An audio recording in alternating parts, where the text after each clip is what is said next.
All right, thank you guys for tuning in. Mark Franks, Christian life coach.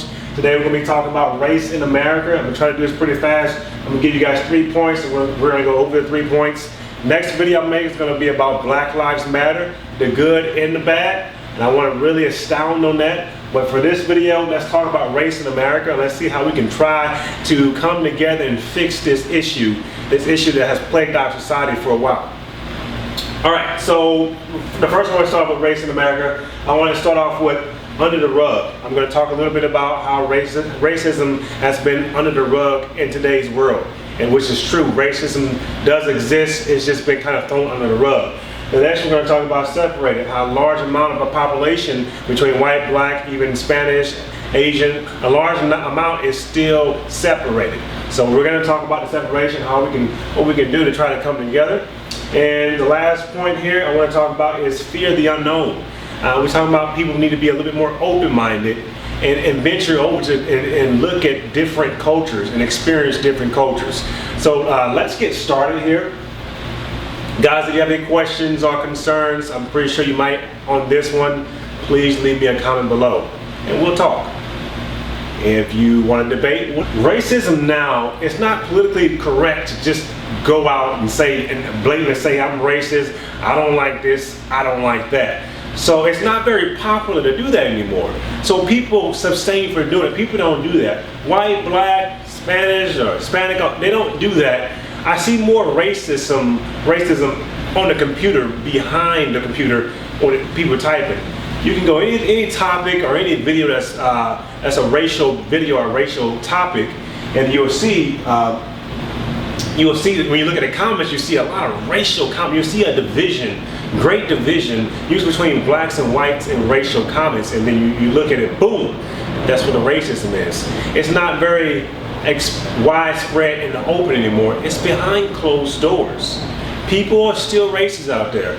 Everybody, I always say this, everybody is prejudiced in their own way. In your mind, I think a mind is mostly negative.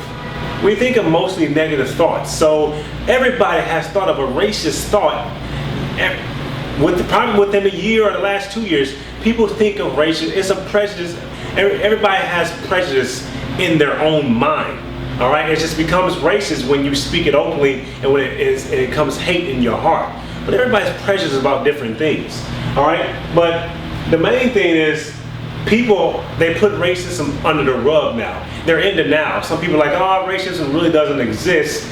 It does exist. It's just not in the open anymore. And so it's not a good way to really target how to fix racism if we keep it under the rug. All right, moving on. Separated. All right, so let's say the most segregated day of the week is on Sunday, and this makes me unhappy. So, and it's on Sunday because everybody goes to church, but everybody goes to different churches. You have the white churches, you have the black churches, you have the Chinese churches. Everybody goes to different churches. Not many churches that are integrated. So the nation is still largely segregated.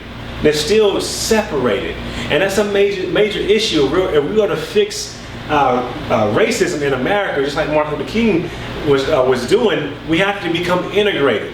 All right, we have to become one instead of being so segregated.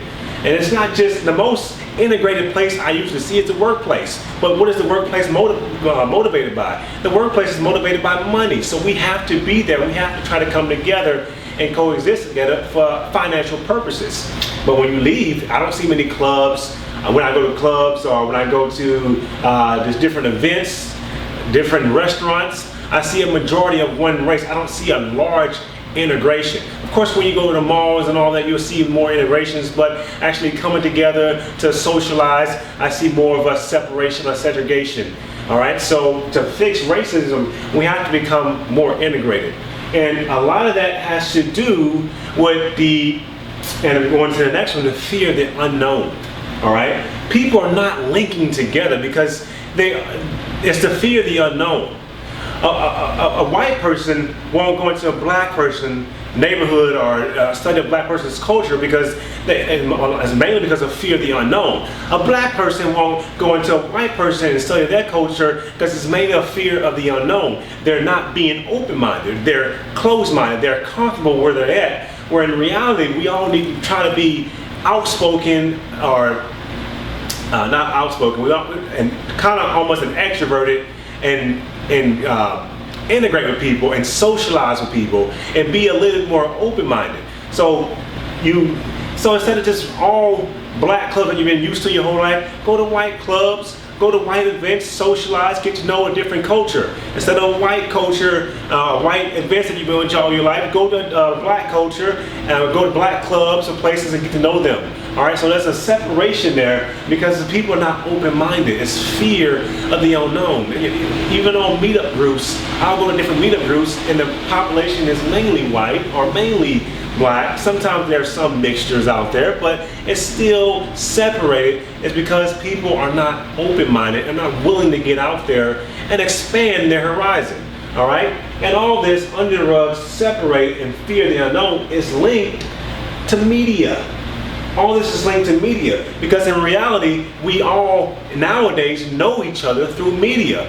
A white person knows the culture of a black person through media. A black person knows the culture of a white person through media. The TV shows you watch, the movies you watch, the news, all the propaganda, the negative propaganda. Media is bringing us together and it's false advertisement.